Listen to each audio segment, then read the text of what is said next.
नमः संस्कृता साथियों, मैं पुष्पा यादव आप सभी साथियों का अपने चैनल लक्ष्य संस्कृतम में हार्दिक स्वागत करती हूँ। साथियों, हम अध्ययन कर रहे हैं संस्कृत व्याकरण प्रवेशिका के आधार पर कारक विचार डॉक्टर बाबूराम सक्सेना के अनुसार हम अध्ययन करेंगे। तो हमने इसके पहले जो है पढ़ा कि कारक के शब्द बना कैसे है, कारक किसे कहते हैं, कारक कौन कौन से कितने कारक हैं, कितने प्रकार के कारक हैं, किस कारक में कौन सी विभक्ति लगती है, उसका चिन्ह क्या है। और आज हम उन्हीं कारकों में सबसे पहले प्रथमा विभक्ति कर्ता कारक पढ़ेंगे। आज हम किसका अध्ययन करेंगे? प्रथमा विभक्ति कर्ता कारक का। विभक्तियाँ 7 होती है, हमने क्रम से पढ़ा, सभी कारकों को भी पढ़ा कि किस कारक में कौन सी विभक्ति लगती है।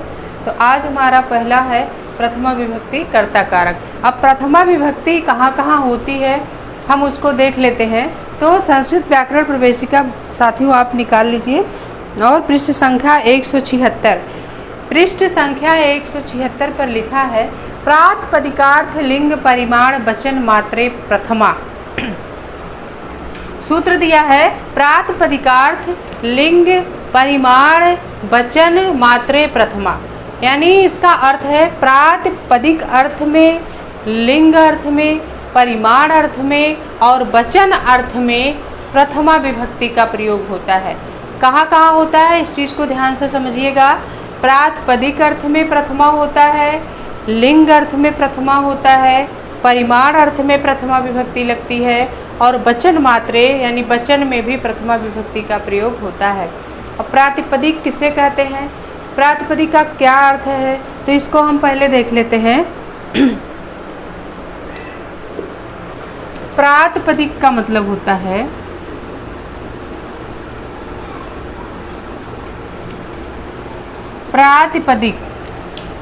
प्रातिपदिक क्या है कि किसी चीज का निश्चित अर्थ है,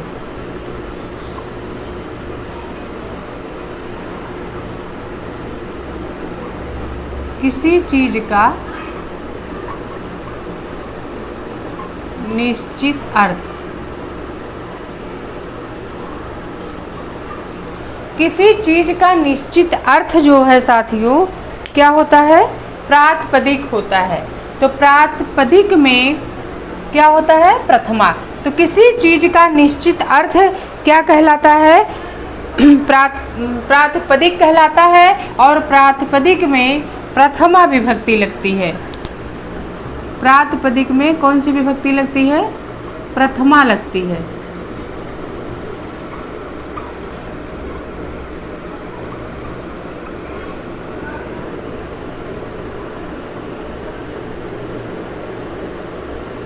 प्रातिपदिक में प्रथमा विभक्ति होती है। प्रातिपदिक का मतलब क्या हो गया? किसी भी चीज का निश्चित अर्थ। जैसे हम किसी व्यक्ति का नाम लेते हैं, मान लीजिए किसी व्यक्ति का नाम राम है, राधा है, श्याम है, तो हम राम, राधा या श्याम जो कहते हैं तो उस नाम से हमें उस व्यक्ति की विशेष क्या निश्चित अर्थ का बोध होता है कि वही व्यक्ति क्या है? राम है या उसी व्यक्ति का नाम राधा है। तो हमें नाम, जिस नाम से जिस व्यक्ति के या जिस वस्तु के निश्चित अर्थ का बोध हो वो प्रातिपदिक कहलाता है। समझ में आ गया होगा? प्रातिपदिक किसे कहते हैं? यानी किसी चीज का या किसी वस्तु का निश्चित जो अर्थ होता है वह प्रातिपदिक कहलाता है। जैसे राधा हमने कहा तो राधा से किसी व्यक्ति का नाम विशेष का बोध हो रहा है। राधा कहने से एक निश्चित अर्थ निकल रहा है कि उसी व्यक्ति का नाम राधा है और वही है। तो निश्चित अर्थ जो निकल रहा है वही हमारा प्रातिपदिक होता है। तो प्रथमा विभक्ति कह रहा है सूत्र की ऐसे प्रातिपदिक अर्थ में प्रथमा विभक्ति होती है। अब प्रातिपदिक के 2 अर्थ इन्होंने बताया, एक तो क्या है? अलिंग और दूसरा नियत लिंग। इस प्रातिपदिक के 2 अर्थों में प्रातिपदिक होता है। एक तो है अलिंग, आलिंग में प्रथमा होता है। अब अलिंग क्या है कि जिसका लिंग निश्चित नहीं होता वह अलिंग है। अलिंग क्या है? जिसका अर्थ निश्चित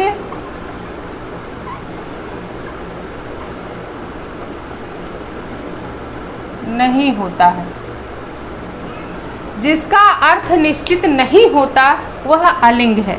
अब प्रातिपदिक का मतलब है किसी वस्तु या क्या किसी चीज का निश्चित अर्थ, जिसका निश्चित एक अर्थ निकलता है कि इस नाम को लेने से उसी व्यक्ति वस्तु विशेष का बोध होता है, वह प्रातिपदिक होता है। अब प्रातिपदिक दो अर्थों में होता है, एक तो है अलिंग। तो पहले हम अलिंग देख लें। अलिंग का मतलब जिसका लिंग निश्चित ना हो वह अलिंग होता है, और अलिंग जो होता है उसके वह भी प्रातिपदिक कहलाता है या उसमें भी प्रातिपदिक होता है।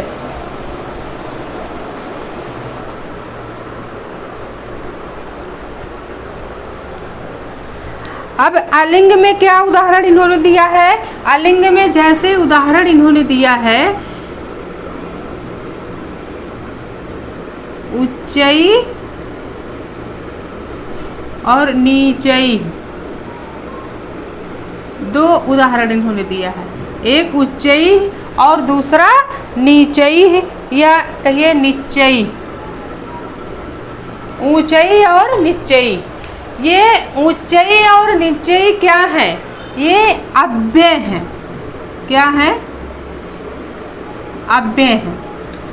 उच्चई और निच्चई क्या है? अव्यय है। ऐसे बहुत अव्यय हैं, ऐसे बहुत सारे अव्यय हैं जिनका अर्थ निश्चित नहीं होता, वो अव्यय होते हैं। तो ऐसे बहुत सारे अव्यय हैं जिनका अर्थ ही निश्चित नहीं होता है। तो जैसे उच्चई निच्चई ये अलिंग होते हैं, और उच्चई निच्चई कहने से हमें बोध हो रहा है उनका एक निश्चित अर्थ निकल रहा है, और निश्चित अर्थ होने के कारण यह प्रातिपदिक हो गए, और जहाँ वो प्रातिपदिक होने के कारण उसमें प्रथमा विभक्ति लगती है।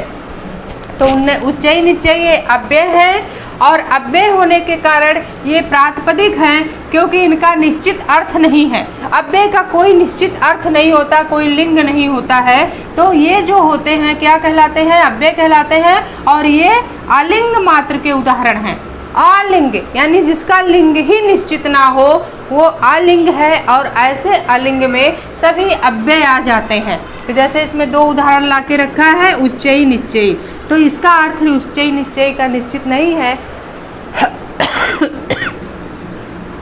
वह अलिंग के उदाहरण हो गए। और दूसरा एक दिया है, दूसरा क्या दिया है? नियत लिंग। अब नियत लिंग क्या है साथियों, इसे हम देख लेंगे। नियत लिंग क्या है? कि जिसका लिंग नियत होता है, जिसका लिंग नियत होता है, निश्चित होता है, जिसका लिंग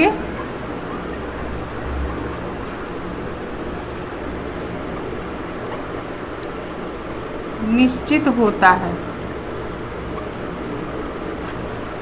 जिसका लिंग निश्चित होता है वह नियत लिंग है। जिसका लिंग क्या होता है? निश्चित होता है, वह नियत लिंग के अंतर्गत आता है। ध्यान दीजिएगा इस चीज को। अलिंग जिसका लिंग ही नहीं होता, जिसका लिंग निश्चित नहीं होता, वह अलिंग के उदाहरण होते हैं। उसके अंतर्गत सभी अव्यय आ जाएंगे। जितने अव्यय हैं सब अलिंग मात्र के उदाहरण हैं, अलिंग हैं, उनका लिंग ही निश्चित नहीं होता और वे प्रातिपदिक कहलाते हैं। जैसे उच्चई निच्चई दो उदाहरण लाके इन्होंने रखा, एक उच्चई दूसरा निच्चई। अब इसके प्रातिपदिक के अंतर्गत दूसरा जो है नियत लिंग है, कि ऐसे शब्द भी प्रातिपदिक कहलाते हैं जिसका लिंग निश्चित होता है। अलिंग में जिसका लिंग निश्चित नहीं होता वो भी प्रातिपदिक है। इसमें सारे अव्यय आ गए और इसमें दो ही उदाहरण उच्चई निच्चई रखा है, तो हमें उच्चई निच्चई याद रखना है। फिर है कि ऐसे शब्द जिनका लिंग निश्चित होता है वो भी प्रातिपदिक होते हैं। ऐसे शब्द जिनका लिंग निश्चित होता है वह नियत लिंग के उदाहरण होते हैं और वे भी प्रातिपदिक कहलाते हैं और उसमें भी प्रथमा विभक्ति लगती है। तो नियत लिंग में क्या आ गए? जैसे नियत लिंग में कौन कौन से आ गए उदाहरण? जैसे कहा कृष्ण, कृष्णः शब्द। ये कृष्णः क्या है? कृष्ण किसी व्यक्ति का नाम है और वो पुल्लिंग में है। कृष्ण कहने से हमें ये बोध होता है किसी व्यक्ति विशेष का नाम है और वह कृष्ण नाम ऐसे व्यक्ति का है जो पुल्लिंग है, तो ये कृष्ण कैसा उदाहरण हो गया, पुल्लिंग का हो गया, ये पुल्लिंग में कृष्ण है। और फिर क्या है, अगला दिया है स्त्री शब्द। स्त्री शब्द हमारा स्त्रीलिंग में बना है, किसमें, स्त्रीलिंग शब्द है, तो श्री स्त्रीलिंग का हो गया। और तीसरा है ज्ञानम, ज्ञानम शब्द दिया है, ये ज्ञानम क्या है, नपुंसक लिंग का शब्द है। ज्ञानम हमारा नपुंसक लिंग का शब्द है और ये ज्ञानम में क्या है, प्रातिपदिक है और इस ज्ञानम का लिंग निश्चित है। जैसे ज्ञानम कह देने से ज्ञानम शब्द निश्चित लिंग में है और निश्चित नपुंसक लिंग शब्द है। ज्ञान को हम पुल्लिंग नहीं बना सकते, स्त्रीलिंग में नहीं बना सकते हैं, ये निश्चित है कि यह नपुंसक लिंग ही है। उसी तरह से श्री शब्द हमारा भी निश्चित है, इसको हम पुल्लिंग या नपुंसक लिंग नहीं बना सकते हैं, ये श्री हमारा निश्चित रूप से स्त्रीलिंग का ही शब्द है। और क्या है, कृष्ण, कृष्ण भी हमारा किसी व्यक्ति विशेष का नाम है और जो पुल्लिंग में है और ये निश्चित है कि वह पुल्लिंग ही है। तो पुल्लिंग, स्त्रीलिंग और नपुंसक लिंग, ऐसे शब्द जिनका लिंग निश्चित होता है वह नियत लिंग के उदाहरण होते हैं और वह भी प्रातिपदिक होते हैं। प्रातिपदिक हो गए, कृष्ण कहने से हमें किसी व्यक्ति का बोध हो रहा है, किसी व्यक्ति विशेष का नाम है कृष्ण और वह कृष्ण ही है, उसका निश्चित अर्थ निकल रहा है कि वह व्यक्ति कृष्ण है और किसमें है, पुल्लिंग में है और उसको हम स्त्रीलिंग नहीं कर सकते। तो कृष्ण पुल्लिंग में है, इसका भी लिंग निश्चित है। श्री शब्द कहने से हमें बोध हो रहा है कि श्री जो शब्द हमारा है वह स्त्रीलिंग में ही है और इसका निश्चित अर्थ निकल रहा है, यह इसलिए यह भी निश्चित लिंग, नियत लिंग का उदाहरण हो गया। और ज्ञानम कहने से ज्ञानम शब्द हमारा नपुंसक लिंग का शब्द है, उसको हम पुल्लिंग या स्त्रीलिंग नहीं बना सकते हैं साथियों। और ज्ञानम में हमारा नपुंसक लिंग ही है और यह भी प्रातिपदिक का उदाहरण है और यह नियत लिंग का उदाहरण है। याद रखिएगा, कृष्ण श्री ज्ञानम ये प्रातिपदिकार्थ के उदाहरण है, लेकिन प्रातिपदिकार्थ में किसके उदाहरण है, नियत लिंग के उदाहरण है, यानी जिनका लिंग निश्चित होता है वह नियत लिंग होते हैं। जैसे कृष्ण श्री ज्ञानम हमने बता दिया कि कृष्ण कहने से पुल्लिंग में बन रहा है कृष्ण, कृष्ण हमारा पुल्लिंग का शब्द है, श्री स्त्रीलिंग में ही होता है तो श्री हमारा स्त्रीलिंग है। ज्ञानम नपुंसक लिंग में ही शब्द बनता है, इसलिए ज्ञानम में नपुंसक लिंग है। तो इन तीनों शब्दों का लिंग निश्चित है, इसलिए ये निश्चित नियत लिंग के उदाहरण हैं। तो प्रातिपदिकार्थ के, प्रातिपदिक का कहा मतलब क्या होता है, किसी चीज का निश्चित अर्थ जहाँ होता है वह प्रातिपदिक कहलाता है और प्रातिपदिक में प्रथमा होती है। अब प्रातिपदिक के अंतर्गत दो आ गए, कौन कौन से, एक तो अलिंग प्रातिपदिक होता है और दूसरा नियत लिंग प्रातिपदिक होता है। अलिंग प्रातिपदिक में कहाँ होता है, जिसका लिंग ही निश्चित नहीं होता वह अलिंग होता है, और ऐसे शब्द जिनका लिंग निश्चित नहीं होता कि वह पुल्लिंग है कि स्त्रीलिंग है कि नपुंसक लिंग है, वह अलिंग होता है। और ऐसे शब्द अव्यय शब्द ही होते हैं। तो अव्यय शब्दों में दो अव्यय लाके इन्होंने रखा है, उच्चई निश्चयी। उच्चई निश्चयी दोनों अव्यय हैं, इनका कोई लिंग निश्चित नहीं है, इसलिए ये भी प्रातिपदिक है। और नियत लिंग में यानी जिसका लिंग निश्चित होता है वह नियत लिंग के उदाहरण होते हैं। जैसे कृष्ण, कृष्ण कहने से पुल्लिंग का बोध हो रहा है तो निश्चित पुल्लिंग ही है तो नियत लिंग है। श्री कहने से स्त्रीलिंग का बोध हो रहा है तो निश्चित रूप से श्री शब्द हमारा स्त्रीलिंग का ही शब्द है तो यह भी नियत लिंग है। और ज्ञानम कहने से हमें नपुंसक लिंग का बोध हो रहा है तो ज्ञानम शब्द हमारा निश्चित रूप से नपुंसक लिंग है, इसलिए वह भी नियत लिंग का उदाहरण है। और ये कृष्ण श्री ज्ञानम नियत लिंग के उदाहरण हैं और इनकी भी प्रातिपदिक संज्ञा होती है और प्रातिपदिक जहाँ होता है वहाँ प्रथमा विभक्ति होती है। और इसी में दिया है एक उदाहरण और दिया है, जैसे वृक्ष कन्या फलम। वृक्ष क्या है हमारा, वृक्ष शब्द हमारा भी पुल्लिंग है। कन्या, कन्या शब्द कैसा है, स्त्रीलिंग है, निश्चित है। यह कन्या हमारा निश्चित शब्द है, स्त्रीलिंग का ही शब्द है और यह निश्चित है। कन्या कहने से हमें स्त्रीलिंग का बोध हो रहा है और जो एकदम निश्चित है, हम कन्या कह के ये नहीं कह सकते कि यह पुल्लिंग शब्द है, बल्कि कन्या कहने से हमें तुरंत बोध हो रहा है कि कन्या स्त्रीलिंग में ही होती है। तो ये निश्चित है, निश्चित है कि नहीं, तो ये स्त्रीलिंग हो गया। वृक्ष हमारा पुल्लिंग होता है। वृक्ष कैसा शब्द है?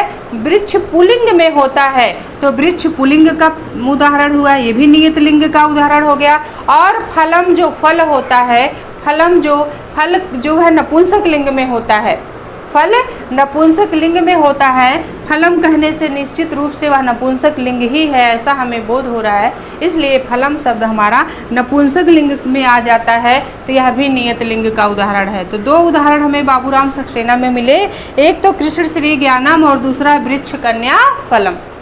तो कृष्ण में भी पुल्लिंग है, वृक्ष में पुल्लिंग है, श्री में स्त्रीलिंग है, कन्या में स्त्रीलिंग है, ज्ञानम नपुंसक लिंग है, फलम नपुंसक लिंग है। यह निश्चित है, ये निश्चित है कि ज्ञान फल नपुंसक लिंग है, यह निश्चित है कि फलम में नपुंसक लिंग है, और यह भी निश्चित है कि श्री में स्त्रीलिंग है, कन्या में स्त्रीलिंग है, यह भी निश्चित है। कृष्ण पुल्लिंग है, वृक्ष पुल्लिंग है, यह भी निश्चित ही है। इसको हम स्त्रीलिंग नहीं बना सकते हैं, नपुंसक लिंग को नपुंसक लिंग में ही रहने देंगे, नपुंसक लिंग ही रहेगा, उसको हम पुल्लिंग या स्त्रीलिंग में नहीं कर सकते हैं। श्री शब्द और कन्या शब्द हमारा निश्चित स्त्रीलिंग शब्द है, इसको हम पुल्लिंग और नपुंसक लिंग में नहीं कर सकते। और है कृष्ण और वृक्ष हमारा निश्चित रूप से पुल्लिंग शब्द है, इसको भी हम स्त्रीलिंग या नपुंसक लिंग में नहीं कर सकते। इनका लिंग निश्चित है, इनका जो लिंग है वह निश्चित है, इसलिए जिसका अर्थ निश्चित होता है, जिसका अर्थ निश्चित होता है वह प्रातिपदिक कहलाता है। आगे आगे होगा समझ में आपके। किसी भी चीज का जो निश्चित अर्थ होता है वह प्रातिपदिक कहलाता है। और इस प्रातिपदिक को दो भागों में बांटा, एक तो अलिंग हो गए, जिसके अंतर्गत अलिंग मात्र के यानी जिसका लिंग ही नहीं होता है वह अलिंग हो गया, जिसे उच्चई निश्चय आदि जितने अव्यय हैं सब अलिंग मात्र के उदाहरण हो गए। नियत लिंग में जिसका लिंग निश्चित होता है वह लिंग मात्र का उदाहरण होता है, जैसे वृक्ष कन्या फलम कृष्ण श्री ज्ञानम। इतना समझ में आपके आ गया होगा। अब हम आगे बढ़ते हैं, इसको आप ध्यान से समझिएगा कि प्रातिपदिकार्थ लिंग परिमाण वचन मात्रे प्रथमा, यानी प्रातिपदिक अर्थ में प्रथमा होती है। प्रातिपदिक का मतलब क्या है? किसी चीज का निश्चित अर्थ। अब किस चीज का निश्चित अर्थ, इसको दो भागों में, एक तो अलिंग है और दूसरा नियत लिंग है। अलिंग में यानी जिसका लिंग ही नहीं निश्चित होता वह अलिंग का उदाहरण होता है, जैसे उच्चई निश्चय ये अव्यय हैं, इनका लिंग निश्चित नहीं होता है, इसलिए अलिंग मात्र के उदाहरण है और इसमें प्रातिपदिक संज्ञा होगी, ये भी प्रातिपदिक के हैं। नियत लिंग इनकी जिसका लिंग निश्चित होता है वो नियत लिंग के उदाहरण है, जैसे कृष्ण श्री ज्ञानम। ये कृष्ण पुल्लिंग शब्द हमारा निश्चित है, ये निश्चित है कि पुल्लिंग ही है। श्री कहने से हमें निश्चित हो रहा है कि स्त्रीलिंग शब्द ही है, और ज्ञानम कहने से भी है कि ज्ञानम भी हमारा नपुंसक लिंग शब्द है। उसी तरह से वृक्ष कन्या फलम, वृक्ष भी हमारा निश्चित है पुल्लिंग है और कन्या निश्चित है कि स्त्रीलिंग है, और फलम में निश्चित है कि वह फलम शब्द हमारा नपुंसक लिंग है, इसलिए यह नियत लिंग है और इनकी भी प्रातिपदिक संज्ञा होती है। अब हम आगे बढ़ते हैं, अब अगला क्या दिया है? अगला हम देखेंगे, ये तो रहा प्रातिपदिक का, अब दूसरा है लिंग का। अब लिंग में कौन कौन सी चीज़ें आएंगी, किसकी किसकी होती है प्रातिपदिक संज्ञा, हम लिंग को देख लेते हैं। तो हम इसको आगे बढ़ते हैं, लिंग का देख लेते हैं।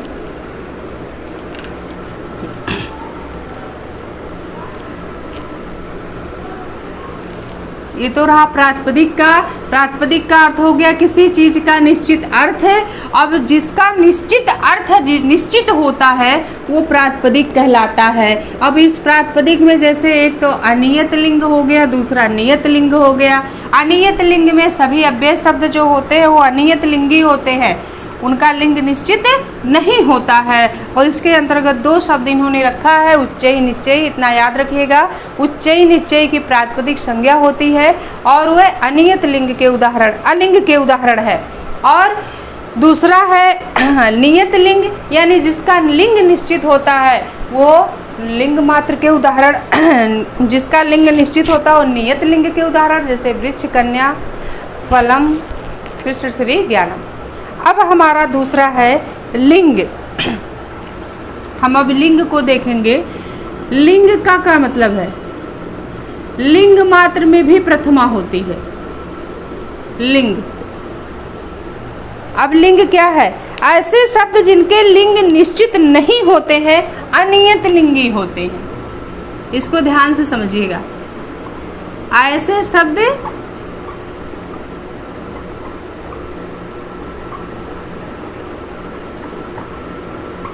जिनका लिंग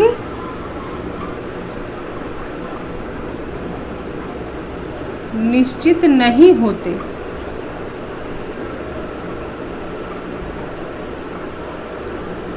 वे क्या होते हैं? अनियत लिंग। अनियत लिंग होते हैं।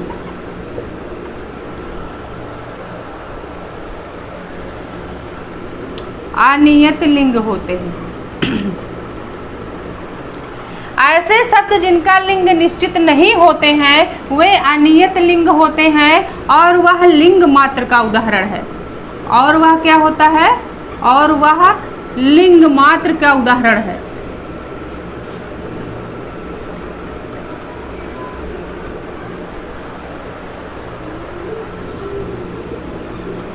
लिंग मात्र के उदाहरण होते हैं।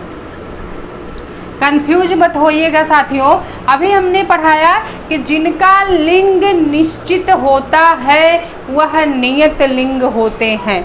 जैसे उसके अंतर्गत हमने पढ़ा कृष्ण श्री ज्ञानम वृक्ष कन्या फलम। अब यहाँ लिंग मात्र में ये जो लिंग है, लिंग मात्र में भी क्या होता है? प्रथमा होता है। तो ऐसे शब्द ध्यान से देखिएगा, ऐसे शब्द जिनका लिंग निश्चित नहीं होते हैं वे अनियत लिंग होते हैं। नियत लिंग क्या होते हैं? ऐसे शब्द जिसका लिंग निश्चित होता है वह नियत लिंग का उदाहरण है, या वे नियत लिंग शब्द हैं। जैसे अभी हमने बताया कृष्ण श्री ज्ञानम वृक्ष कन्या फलम। कृष्ण पुल्लिंग में है, निश्चित है। श्री स्त्रीलिंग शब्द है, ये भी निश्चित है। ज्ञानम नपुंसक लिंग शब्द है, ये भी निश्चित है। वृक्ष पुल्लिंग में है, वह भी निश्चित ही है। कन्या स्त्रीलिंग शब्द है, यह बिल्कुल निश्चित है। और फलम हमारा नपुंसक लिंग है, ये भी निश्चित है। तो जिनका लिंग निश्चित हो वह नियत लिंग के उदाहरण हो गए और वे प्रातिपदिक कहलाते हैं। और क्या है कि लिंग मात्र के ऐसे शब्द जिनका लिंग निश्चित नहीं होता है, ऐसे शब्द जिनका लिंग निश्चित नहीं होता वे अनियत लिंग होते हैं। ध्यान से समझिएगा, नियत लिंग और अनियत लिंग। ऐसे शब्द जिनका लिंग निश्चित नहीं होते हैं वे अनियत लिंग होते हैं और वह लिंग मात्र के उदाहरण होते हैं। ऐसे शब्द जिनका लिंग निश्चित नहीं होता वह अनियत लिंग होते हैं और वह लिंग मात्र के उदाहरण होते हैं। याद रखिएगा इस चीज को, कंफ्यूज मत होइएगा। ऐसे शब्द जिनका लिंग निश्चित नहीं होता है वह अनियत लिंग होते हैं और अनियत लिंग शब्द लिंग मात्र के उदाहरण कहलाएंगे, वह लिंग मात्र में आएंगे। अब लिंग मात्र में कौन कौन सा उदाहरण दिया है? जैसे हमारे इसमें शब्द दिया गया है लिंग मात्र में, जैसे तटः, तटी, तटम। तटः, तटी, तटम। अब तटः शब्द कैसा हमारा? ये पुल्लिंग है। तटी शब्द कैसा है? हमारा स्त्रीलिंग में है। और तटम शब्द कैसा है? हमारा नपुंसक लिंग में है। तटः हमारा पुल्लिंग शब्द है, तटी स्त्रीलिंग शब्द है और तटम नपुंसक लिंग शब्द है। लिंग मात्र के उदाहरण हैं। तटः, तटी, तटम हमारे किसके उदाहरण हैं? ये लिंग मात्र के उदाहरण हैं। याद रखिएगा इस चीज को। लिंग मात्र के उदाहरण कौन कौन से हैं? तटः, तटी, तटम। लिंग मात्र के उदाहरण कैसे आएंगे? लिंग ये कह रहा है जिसका लिंग निश्चित नहीं होता वह अनियत लिंग होते हैं और वही लिंग मात्र के उदाहरण होते हैं। तो जैसे तटः हमारा पुल्लिंग में भी बना, तटी स्त्रीलिंग में भी बन गया, तटम नपुंसक लिंग में भी बना। इसके लिंग निश्चित है, इसके लिंग निश्चित नहीं है, क्योंकि तटः, तटी, तटम हमारे तीनों लिंगों में बन रहे हैं, किसी एक लिंग में नहीं बन रहा है। किसी एक लिंग में तटः पुल्लिंग ही है ऐसा निश्चित नहीं है। तटी स्त्रीलिंग ही है ऐसा निश्चित नहीं है, तटम नपुंसक लिंग शब्द ही है ऐसा निश्चित नहीं है, बल्कि तटः पुल्लिंग में भी होता है, तटी स्त्रीलिंग में होता है, तटम नपुंसक लिंग यानी तटः तटी तटम ये जो शब्द हैं ये तीनों लिंगों में बनते हैं। तटः का मतलब भी किनारा, तटी का मतलब भी किनारा, तटम का मतलब भी किनारा, ये तीनों लिंगों में बनते हैं। तो ततः तटी तटम ये हमारा पुल्लिंग, स्त्रीलिंग और नपुंसक लिंग तीनों लिंग में बन रहा है शब्द, इसलिए इसका लिंग निश्चित नहीं है और यह अनियत लिंग है। कैसा लिंग है? अनियत लिंग।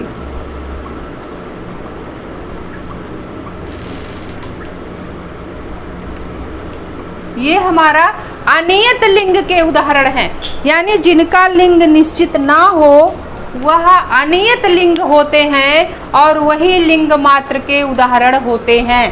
तो तटः तटी तटम दे के पूछ लिया गया, ये प्रातिपदिकार्थ के उदाहरण हैं कि लिंग मात्र के उदाहरण हैं, तो हम लिखेंगे कि तटः तटी तटम हमारा लिंग मात्र का उदाहरण है, क्योंकि जिनका लिंग निश्चित नहीं होता वह अनियत लिंग होते हैं और वही लिंग मात्र के उदाहरण होते हैं।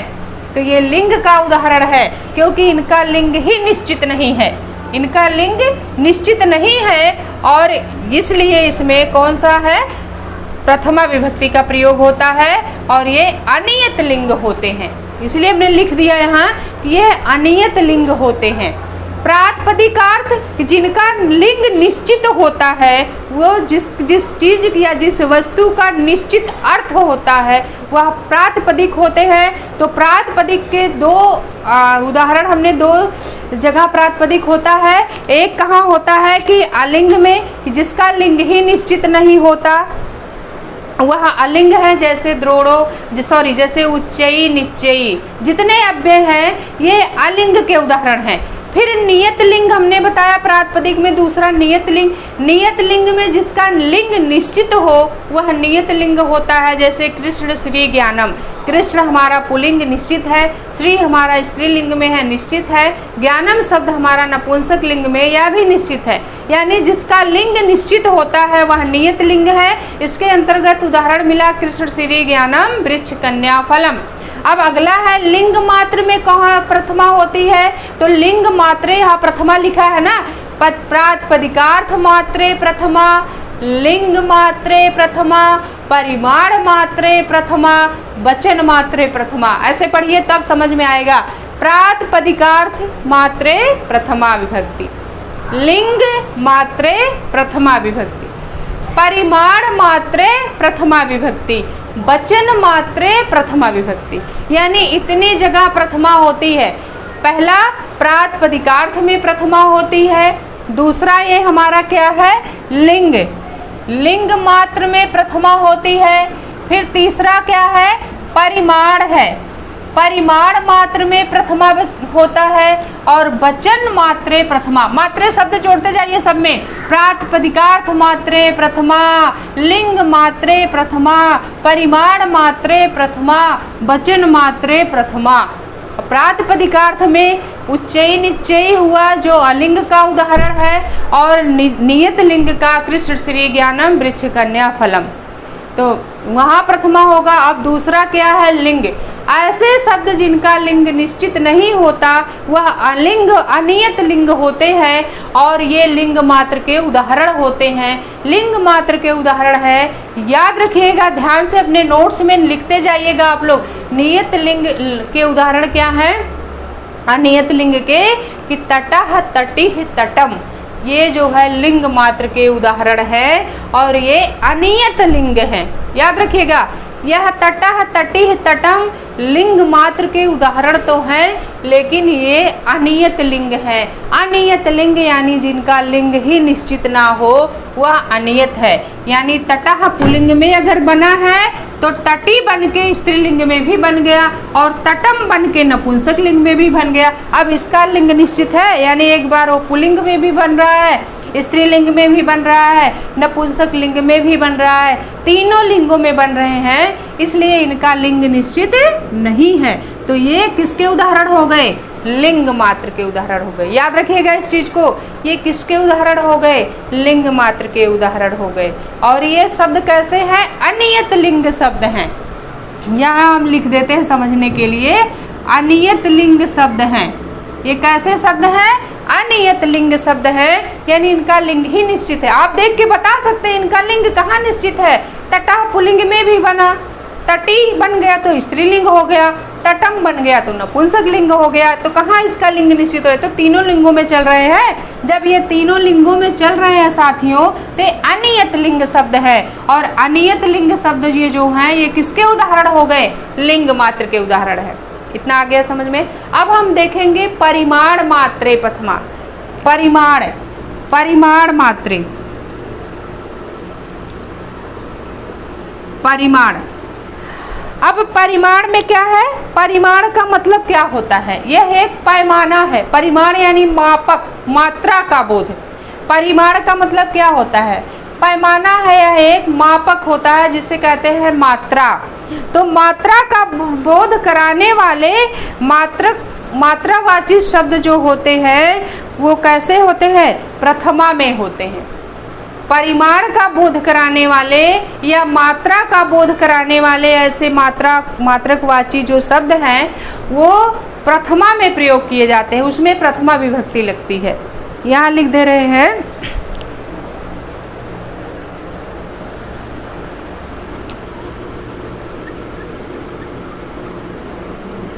मापक का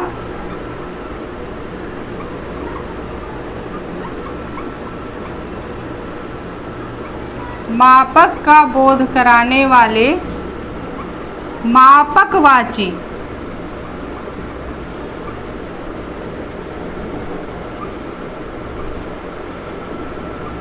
मापक का बोध कराने वाले मापकवाची शब्दों का प्रयोग कहाँ होता है?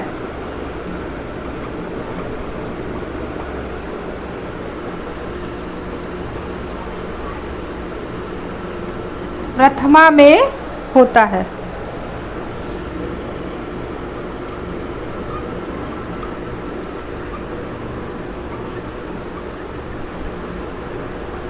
अब अगला है परिमाण, कि मापक का बोध कराने वाले जो मापकवाची शब्दों का प्रयोग किसमें होता है? मापक का बोध कराने वाले मापकवाची शब्दों का प्रयोग प्रथमा में किया जाता है। मापक का मतलब समझ रहे हैं आप? परिमाण का मतलब होता है मापक, यानी मात्रा का बोध, एक नापने का कोई जो है साधन, नापने का जो कोई साधन है, मापक शब्द है। जैसे आज के ज़माने में millilitre, litre, quintal, kilo, 5 kilo, इस तरह से चलता है। बहुत सारे पैमाने हैं, हमें खुद नहीं पता है। और पहले के ज़माने में जो मापकवाची शब्द चलते थे, जो नापने का पैमाना होता था, वह सेर, आध सेर, सवा सेर, पौन सेर और मन ऐसे चलता था। तो ये जो पहले के सब मापकवाची शब्द थे, पहले मापकवाची शब्दों में लोग कहते थे आधा सेर, पौन सेर, 1 सेर, पसेरी और क्या क्या बहुत सारे शब्द चलते थे। लेकिन आज के ज़माने में आज क्या चल रहा है?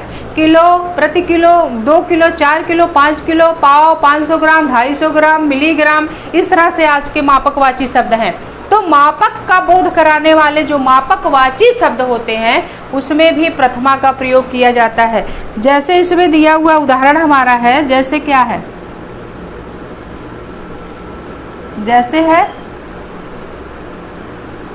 द्रोणोव्रीहि।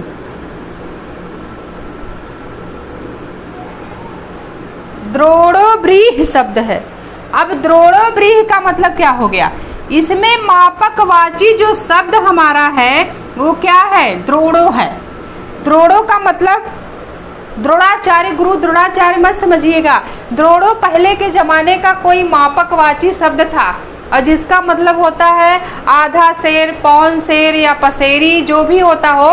पहले जो मापकवाची शब्द होते थे उनको द्रोणो कहा जाता था, यानी दौरी भर के, दौरी भर के, व्रीहि मतलब चावल। द्रोणों का मतलब हो गया दौरी भर चावल।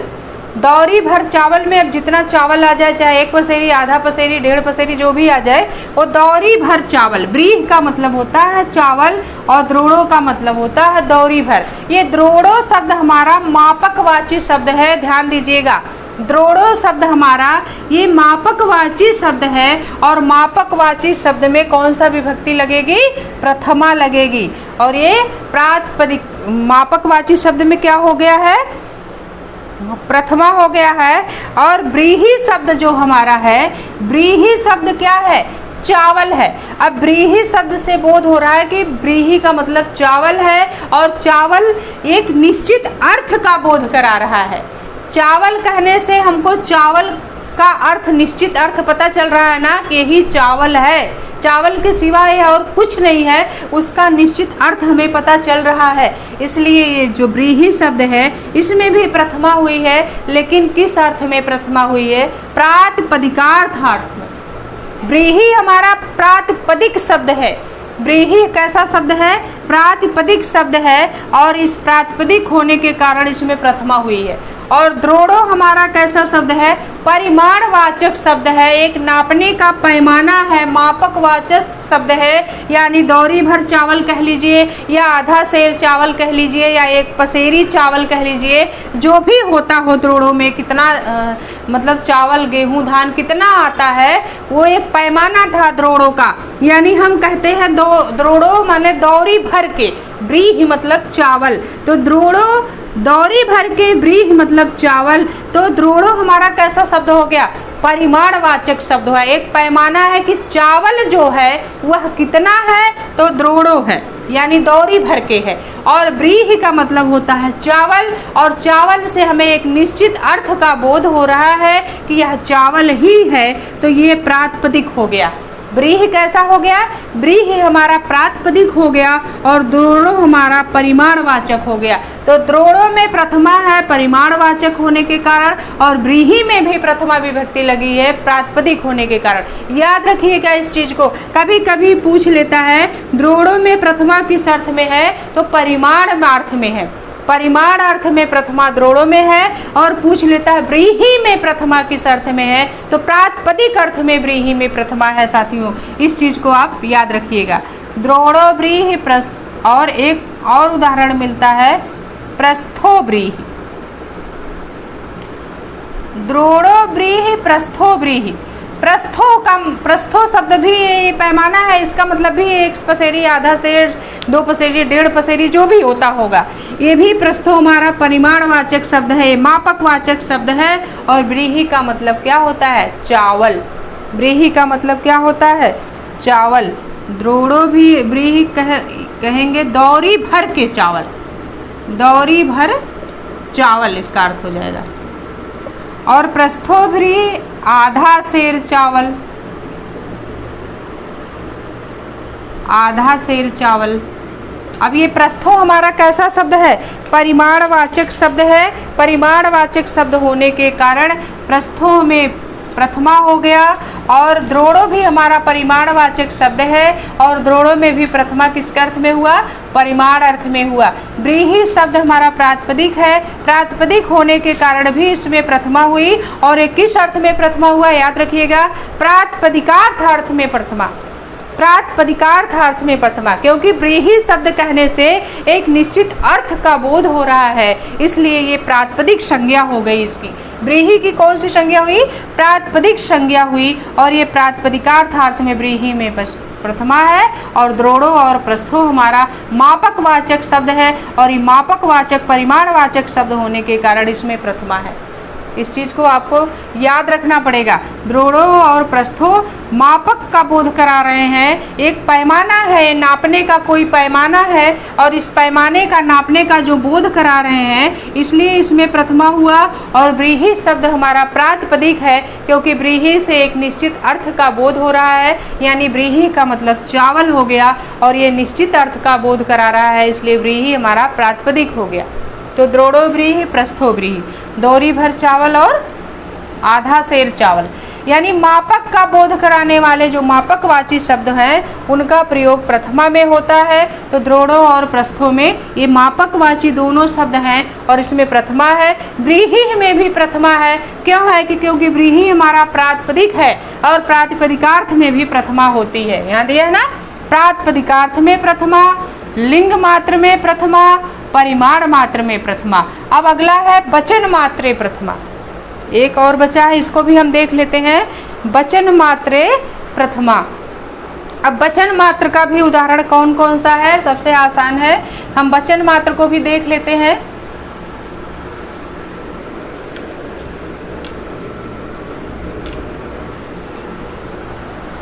वचन मात्रे, चौथा हमारा क्या है, वचन। वचन का क्या उदाहरण होगा, वचन यानी संख्या का बोध कराने के लिए प्रथमा विभक्ति का प्रयोग होता है। वचन का क्या मतलब है, संख्या, संख्या का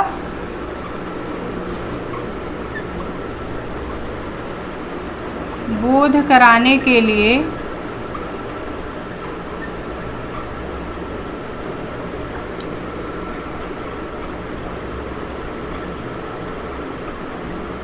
प्रथमा विभक्ति का प्रयोग होता है। अब संख्या का बोध कराने के लिए प्रथमा विभक्ति का प्रयोग होता है, तो संख्या में क्या है, जैसे संख्या एका दो बहवा, एका दो बहवा, एका दो बहवा क्या है, ये संख्या का बोध करा रहे हैं। एक दो और बहुत से, एक दो और बहुत से वचन मात्र के उदाहरण है। एका दो बहवा वचन मात्र के उदाहरण है, यानी संख्या का बोध जहाँ होता है उसमें भी प्रथमा होती है। जैसे एक, एका कह देने से एक हो गया, ये भी प्रथमा हो गया, इसमें भी प्रथमा एक वचन हो गया। दो, ये भी जो है संख्या का बोध करा रहा है, इसमें भी प्रथमा। बहवा, ये भी संख्या का बोध करा रहा है, इसलिए ये भी वचन मात्र के अंतर्गत आ गए। तो संख्या का बोध कराने वाले में क्या होता है, प्रथमा विभक्ति का प्रयोग होता है। जैसे एक दो बहवा, ये वचन मात्र के उदाहरण हो गए। तो आपके समझ में आ गया होगा साथियों। प्रातिपदिकार्थ, लिंग, परिमाण, वचन मात्रे प्रथमा हमें पढ़ना है। प्रातिपदिकार्थ, यहाँ से मात्रे शब्द लेंगे, मात्रे प्रथमा। प्रातिपदिकार्थ मात्रे प्रथमा, लिंग मात्रे प्रथमा, परिमाण मात्रे प्रथमा, वचन मात्रे प्रथमा। यानी प्रातिपदिकार्थ मात्रे प्रथमा विभक्ति का प्रयोग होता है, लिंग मात्र में प्रथमा विभक्ति का प्रयोग होता है, परिमाण मात्र में प्रथमा विभक्ति का प्रयोग होता है, वचन मात्र में प्रथमा विभक्ति का प्रयोग होता है। तो सबका उदाहरण हमने, सबकी परिभाषा बता दी। प्रातिपदिक संज्ञा किसकी होती है, प्रातिपदिक शब्द कौन कौन से हैं, कहाँ कहाँ प्रातिपदिक होता है, कि जिनका निश्चित अर्थ होता है वो प्रातिपदिक होते हैं। प्रातिपदिक को दो भागों में बांटा, कहाँ कहाँ प्रातिपदिक, जैसे आलिंग और नियत लिंग। आलिंग का मतलब जिसका लिंग निश्चित ना हो वह अलिंग है, उसके अंतर्गत अव्यय आ गए, जैसे उच्चई निश्चयी, ये प्रातिपदिक के उदाहरण है। नियत लिंग में जिसका लिंग निश्चित होता है वो नियत लिंग होते हैं। जैसे क्या हो गया, नियत लिंग में हमारा उदाहरण था कृष्ण श्री ज्ञानम। कृष्ण हमारा निश्चित शब्द पुल्लिंग का है, श्री हमारा निश्चित शब्द नियत शब्द है स्त्रीलिंग का, और ज्ञानम शब्द हमारा नियत है नपुंसक लिंग का। उसी तरह से वृक्ष, कन्या, फलम में वृक्ष हमारा नियत है, पुल्लिंग शब्द ही है, निश्चित है, उसको हम स्त्रीलिंग नहीं बना सकते। और कन्या हमारा स्त्रीलिंग शब्द ही है, हम उसको भी पुल्लिंग में नहीं कर सकते। और फलम हमारा नपुंसक लिंग शब्द है, उसको भी हम पुल्लिंग या स्त्रीलिंग में नहीं बदल सकते हैं। तो प्रातिपदिक के कितने अर्थों में प्रातिपदिक हो गया, एक तो अलिंग में और दूसरा नियत लिंग में। अलिंग में उच्चई निश्चयी आया और नियत लिंग में क्या आया, कृष्ण श्री ज्ञानम, वृक्ष, कन्या, फलम। फिर है लिंग मात्र का उदाहरण। लिंग मात्र में हमारे शब्द आ गए कौन कौन से, कि जिनका लिंग निश्चित नहीं होता है वह अनियत लिंग होते हैं और वह निलिंग मात्र के अंतर्गत आते हैं। जैसे तटः, तटिः, तटम। तटः पुल्लिंग है, तटि स्त्रीलिंग है, तटम नपुंसक लिंग है। फिर परिमाण मात्र में भी प्रथमा होती है, यानी मापक वाचक जो शब्द होते हैं जो नापने के लिए प्रयोग किया जाता है उसमें भी प्रथमा होती है। जैसे द्रोणो व्रीहि, प्रस्थो व्रीहि। द्रोणो भी हमारा नापने का है कि दौरी भर चावल, और प्रस्थो भी मापक वाचक शब्द है आधा से। तो ये मापक वाचक शब्द हैं, इसलिए द्रोणो और प्रस्थो में प्रथमा परिमाण मात्र में हुआ, और व्रीहि में प्रथमा, याद रखिएगा यहाँ व्रीहि में प्रथमा प्रातिपदिक अर्थ में होगा, क्योंकि व्रीहि का मतलब चावल है और चावल एक निश्चित अर्थ की प्रतीत हमें हो रही है, इसलिए वह प्रातिपदिक हो गया और उसमें प्रथमा होगी। लेकिन द्रोणो और प्रस्थो हमारा मापक वाचक शब्द है, परिमाण वाचक शब्द है, नापने का शब्द है, इसलिए उसमें प्रथमा परिमाण वाचक से हुआ। फिर है वचन मात्रे प्रथमा। अब वचन मात्र में प्रथमा कहाँ होगा कि जो संख्या का बोध कराते हैं उसमें प्रथमा होता है, सबसे आसान है। जैसे 1, 2 और बहवा, ये वचन मात्र के उदाहरण हैं और इसमें प्रथमा विभक्ति हुई। तो आज के लिए इतना ही साथियों, फिर हम आपसे अगली कक्षा में मिलेंगे। तब तक के लिए नमो नमः साथियों, नमः संस्कृता।